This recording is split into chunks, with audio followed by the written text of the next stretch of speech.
Daily ব্লগে আমি তোমাদের সাথে শুক্তোর রেসিপি শেয়ার করব বলেছিলাম।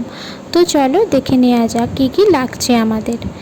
এখানে লাগছে উচ্ছে, সজনে ডাঁটা, কয়েকটা বেগুন, ওদিকে লাগছে আমাদের গাজর, রাঙা আলু, এমনি নর্মাল আলু আর পেঁপে,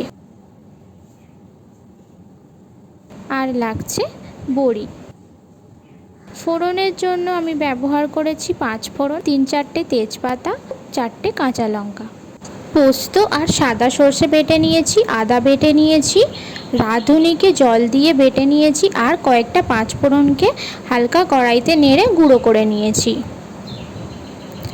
এরপর সর্ষের তেল লাগছে। প্রথমে একটা কড়াই গরম করে নিয়ে তাতে সর্ষের তেল দিয়ে আলাদা আলাদা করে প্রতিটা সবজি আমি ভালো করে ভেজে নেব। প্রথমে উচ্ছেটা ভেজে নিচ্ছি।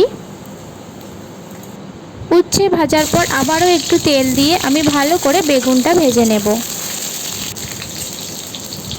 বেগুন ভাজা হয়ে গেলে বড়িগুলোকে লাল লাল করে ভেজে নিতে হবে।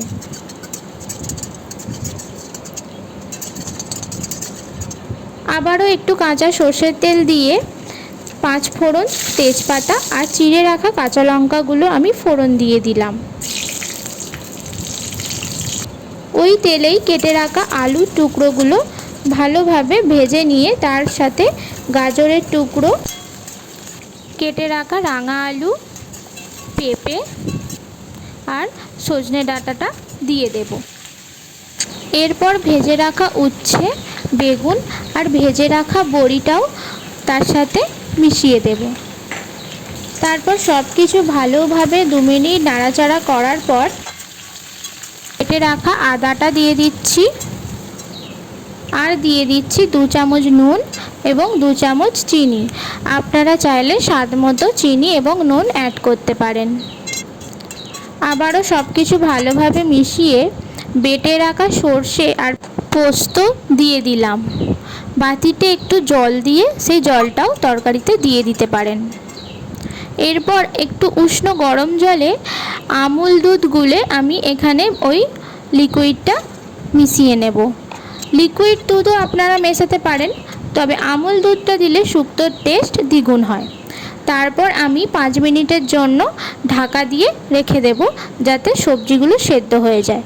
সবজি সিদ্ধ হয়ে আসার পরে আমি যে রাঁধুনিটা বেটে রেখেছিলাম সেই রাঁধুনিটা দিয়ে দেব, আর গুঁড়ো করে রাখা 5 ফোড়নের পাউডারটাও মিশিয়ে নেব। তারপরে 2 চামচ ঘি দিয়ে ভালোভাবে শুক্তোটা নাড়াচাড়া করে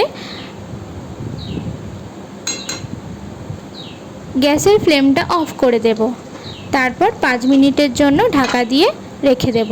শুক্তো তৈরি। কেমন লাগলো জানিও। ধন্যবাদ।